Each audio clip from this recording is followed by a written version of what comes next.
It's the first best of 5 series of the evening, ladies and gentlemen.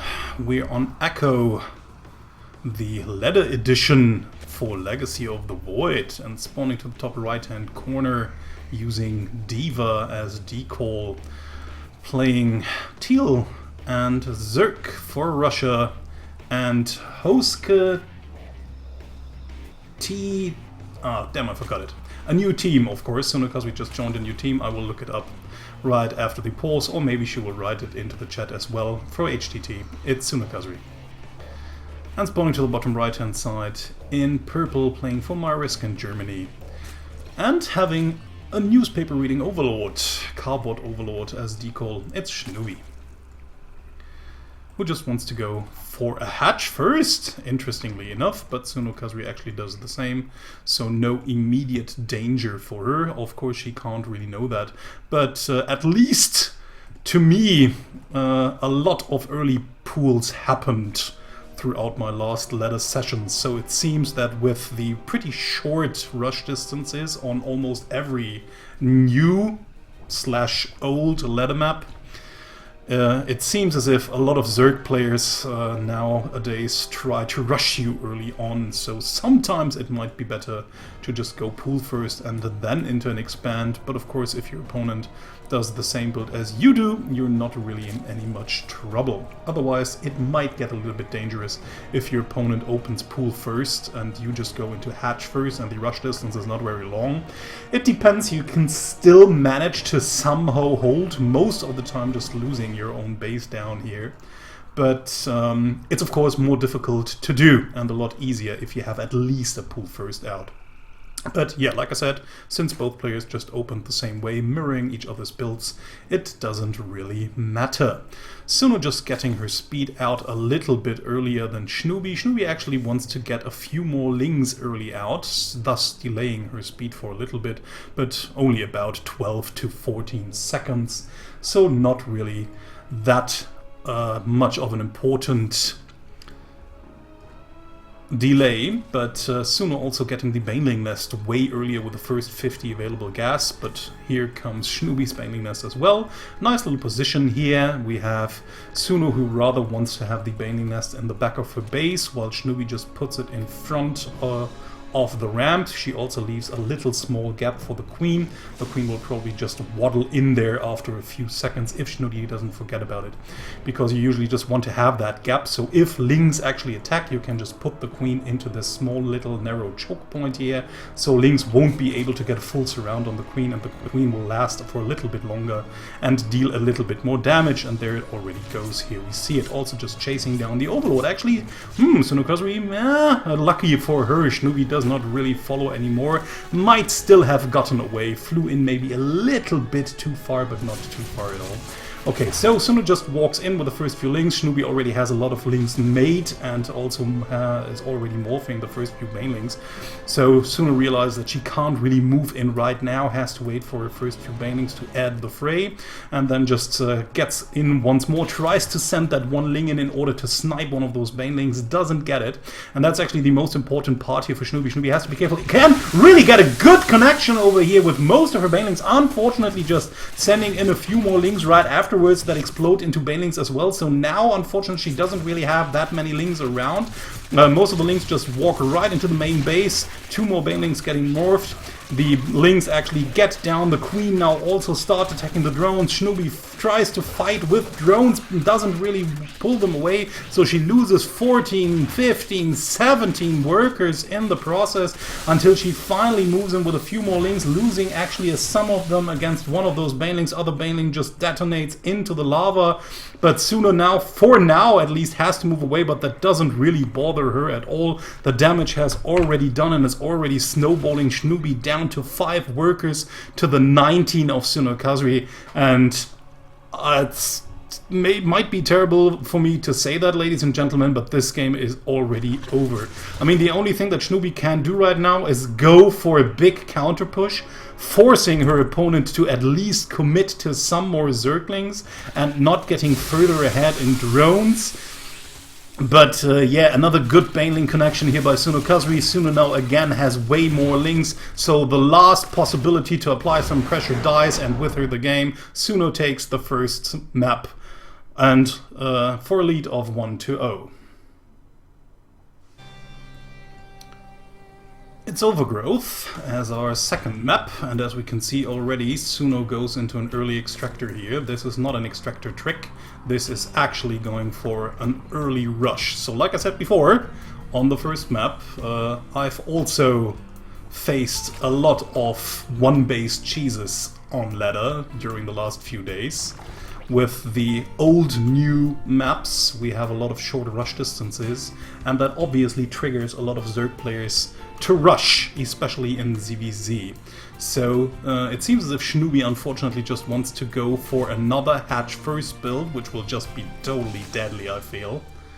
I mean, the biggest problem is not only that Suno is going for a spawning pool and very early ling speed behind it, while her opponent is getting a hatchery, and thus Suno's build is actually the optimal counter build to what Schnubiiii is doing here in order to punish her greed, because she goes not only for a hatchery first, but then into an extractor and then only into a pool.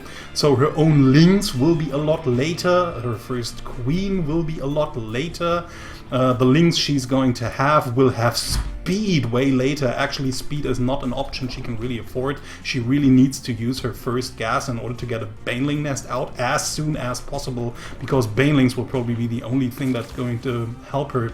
No, the actually biggest problem is as well that Suno is probably a bit better at micromanaging her units over Schnubiiii, unfortunately. So not only that Suno will have more units way quicker than her opponent, she will probably also be able to micromanage them a little bit better.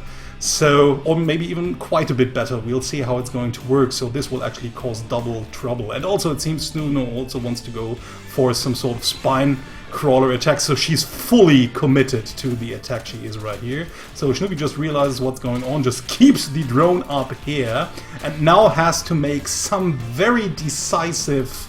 Well, so has to make some very important decisions right away. I mean, this base is dead and she knows it. Actually, it's quite interesting that Suno doesn't really... Okay, now she realizes, okay, my opponent is not coming down in order to save her bases, so I'd rather get up the ramp and try to get more damage done. So finally her speed finishes. Now she has the quicker lings, will have an advantage in all the engagements. First queen for Schnubiiii is finally out, but like we said before, there's no way she will be able to get speed anytime soon. Actually, she would have really desperately needed a spine crawler up in her main base a little bit quicker, but of course that was problematic because the spawning pool hasn't been, the spawning pool hadn't been done by then, so that's also a big problem right now. And now the only thing that Suno, a nice queen block, or try of a queen block here by Schnubiiii, but one queen alone unfortunately can't really block it. The one spine crawler of Sunokasuri gets finally taken out, but again a lot of damage has already been dealt. Still, it's kinda okay for Schnubiiii at the moment, as long as she doesn't lose more drones over here,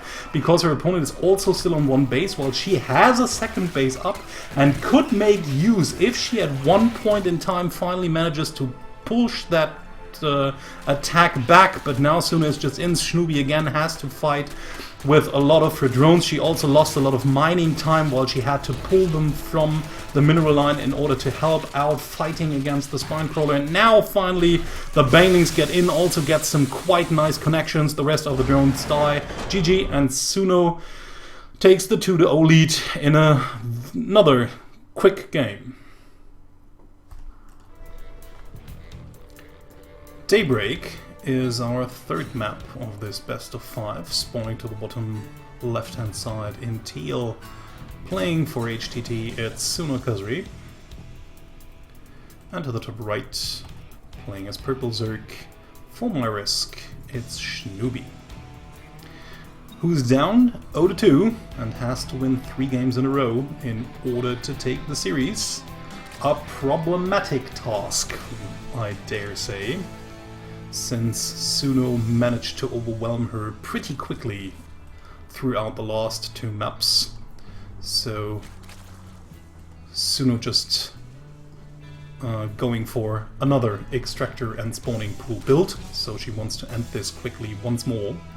Yeah, again, pretty short rush distances, and maybe even having analyzed her opponent's game, knowing that Schnubiiii tends to go for a hatch first in ZvZ very often, and indeed she has done it 3 times in a row. So yeah, maybe Suno also reading her opponent a little bit, knowing that she tends to go for greedy economic belts early on, and thus just punishes it by blind countering her opponent. And like I said before, I mean, Suno is probably aware that she is the mechanically superior player, and early ZvZ is mostly about mechanics and about good execution.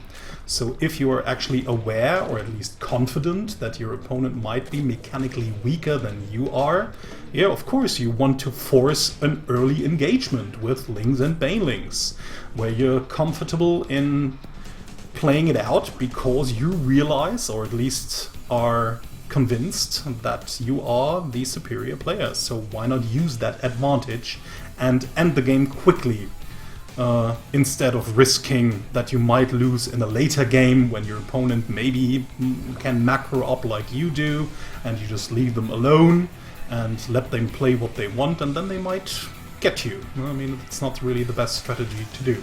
So this time around, yeah, Schnubiiii now realizes that Suno is just doing the same thing to her once more, and this time around Suno doesn't even waste more time to attack that hatchery down here. Schnubiiii actually reacts a little bit quicker, just wants to get her spawning, wants to get her spine crawler down, but like I said before, this time Sunokasuri doesn't really give her the chance to do that. Schnubiiii already has to pull a lot of drones here, losing a lot of them in the process, and also losing a lot of mining time as well. First queen is finally out, and the first few lings also get down. The other actually, this time around, Suno is not really fully hardcore committing. She took a hatchery right behind it, so the aggression is actually not as strong as it was before. So Suno only managed to get a decent amount of damage directly by killing 4 drones, but also, of course, getting more damage by forcing more lings out of Schnubiiii, and also getting some mining time as well. But still, I mean, she still has to do some damage. Her own base is a little bit later than that of her opponents, but there it was, just good baning connections, and Schnubiiii realizes she can't really win from here on out. Sunokasuri again takes the best of 5 with a 3-0,